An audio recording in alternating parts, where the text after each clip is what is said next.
this is Cheri at djsundry.blogspot.com, and today I have a super fun card for you. I hope it's going to be simple. So I pulled out my Cricut Art Philosophy cartridge. I know I've been using that quite a bit lately, and I'm using it again today. So I pulled out my Cricut Art Philosophy page, and we're going to be making the shape card on page 41. Now, if you've watched my videos, I have said many times, always use just your plain white, inexpensive paper to test your sizes before you start cutting.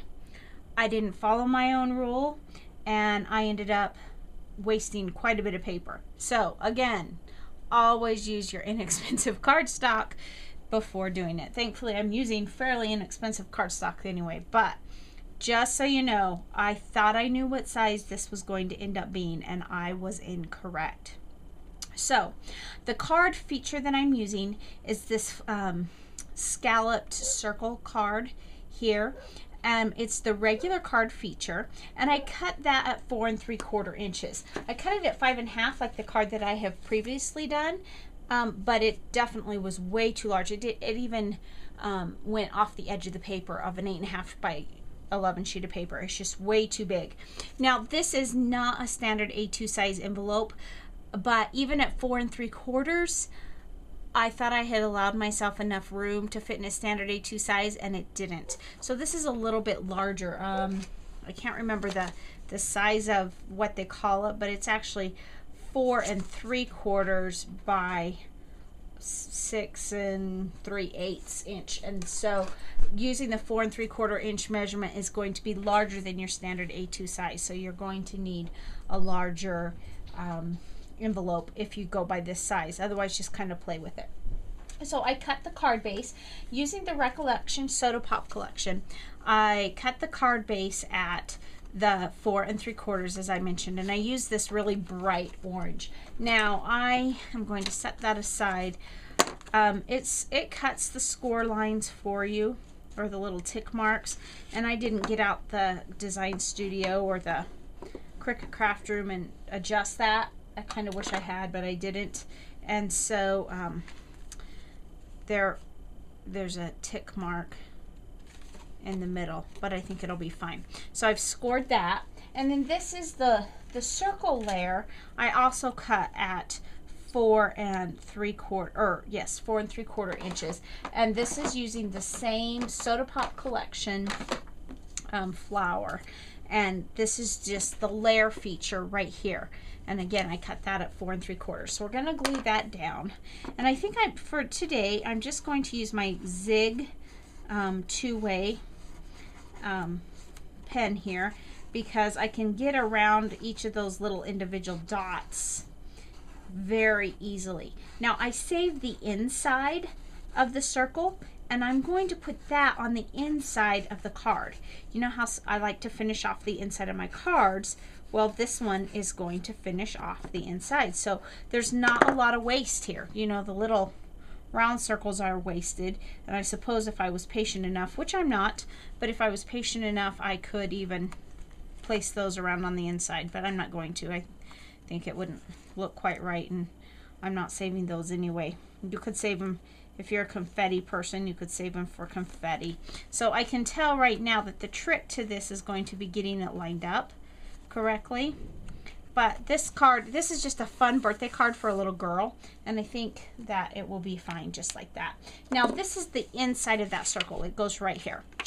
I'm going to put that on the inside of the card, but before we do that, I want to do my stamping. So I pulled this happy birthday stamp. I don't know where I got it. It's just one that I've had, but it's kind of a bold happy birthday, and I could put it right in the middle, but I'm actually going to put it at the top of the circle. And the reason why is because I want to have a little bit of room to write just a short message to the recipient of this card.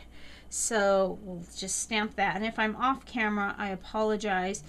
Sometimes lately I've been making my stamps uneven because I'm trying to do it on camera, and it makes it a little bit more difficult when you're doing it on camera. And I just use the archival black ink to do that. So let me clean up my stamp, because that archival black definitely does stain the stamp, so I want to get it as clean as I can. So we'll set that aside. And that is just going to go on the inside of our card. So let's go ahead and put that down next. And I'll just kind of center that. So there, as you see, not a lot of waste here. We use the empty space as well as the regular space. Now, I pulled out my Martha Stewart punch here, and this is a butterfly punch. And you might say, well, there's no butterflies on the card. Well, there actually is going to be a butterfly on the front of the card, but I wanted to go ahead and finish up the inside. So what I did is I pulled out my Martha Stewart punch, and I punched out 3 different colors. I punched some of the orange, and I punched some green, and I punched some purple, some pink and some purple. Now the orange and the blue and the pink are all from that soda pop. The purple is just a scrap I found in my stash. But again, I'm going to use that, and before I decide exactly where I'm going to put, before I start gluing my butterflies, I know I'm going to put one there because my fingerprint was, or somehow I picked up a little, I made a little mess there. If I use any of the orange ones, they're going to have to be right on the blue, or we'll lose that. So maybe I'll put that one there. Just going to use up a few of these little butterflies here. Just now, that one just kind of gets lost. Maybe that's the only 3 I'll use. So I'm just going to use my zig pin, and again, I'm just going to attach those right around. This card actually should not require extra postage. I know I've been talking about that a lot lately, because most of my cards have at least enough dimension on it that extra postage is required, and this one should not, because I'm not putting any extra dimension on this card at all.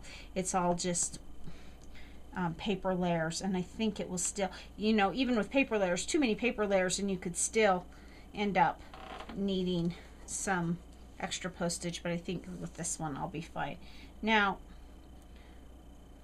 I think we'll be good. There's a little smudge there, but I think it'll be fine. So there's the inside of my card. It says happy birthday. So now let's move to the outside of the card to finish off the center of the circle. Now I decided to use this butterfly as the main embellishment on the front of the card. So what I did is this again, I didn't pre-test it, and I ended up cutting it way too large. These are not linked together on real dial size like you would expect. So definitely pre-cut, because I kind of thought that if I cut the card at 4 1/4 that it would adjust these butterfly layers to fit in the center of the card. It does not. So I had to go back, and what I did is using the pink, which was my initial card base that ran off the edge of the paper, I just used the inside of that. I cut out the butterfly, and the butterfly that I'm using here, I cut it 2 inches instead of using the 4 3/4 like the card base. I cut it at 2 inches. Now my initial thought on this was to leave the wings kind of free a little bit, just to catch it in the middle and leave the wings free, but I've changed my mind, and I'm just going to put it straight down. Now this is obviously a very bright and colorful card, and the only reason I knew the colors went together because, with the exception of the purple, they came out of the same pack. This is definitely with a little girl in mind. This little girl is turning 4, actually. Her birthday is 4 the day after I'm taping this video, so she will have already had her birthday by the time you see the video, but she is turning 4, so she'll like the bright, happy colors, and a butterfly is kind of a family thing. I know I've mentioned that before. But this is the layer shift feature, and this is the purple, and I'm just layering that. Again, I cut that at 2 inches, and this is again the same page, same layer, using the shift feature. Okay, so there is that. So we are almost done with our card, but I decided I wanted to add some sparkle. And so the way I'm going to do that is with some glitter glue. Now I got this from someone, it was kind of like a grab bag thing that you get, someone was advertising. It's pink, it looks pink here, but I've used it before, and it won't take away from the purple. I have no idea what brand it is. I have no idea anything about it, except for I do know that it does flow out of the tip of this bottle beautifully. So I am just going over just the purple part of the wings on the butterfly and the butterfly body, and that'll just give it just enough sparkle to delight a 4-year-old. I hope it'll delight a 4-year-old. No, is she 4 or 5? I can't remember. She might be 5. I may check on that before I finish the card, and maybe I'll find a sparkly sticker to put above it, because there's that blank space above the butterfly. So if I figure out how old she's going to be, you'll see that picture at the end of the video. So there we have our sparkly butterfly. Happy birthday. Super simple card. I really do like this Art Philosophy cartridges. It's, again, between the Art Philosophy and the Close to My Heart Artiste, probably would be on my, those two would probably be on my top 5 favorite cartridges. But it is taking a little bit of work to figure out the nuances of how it works. So thanks so much for stopping by today. I hope that this inspires you to go out and make a fun, sparkly birthday card for some special little girl in your life. Have a great day. Remember to take some time to enjoy the little things today. See ya. Bye.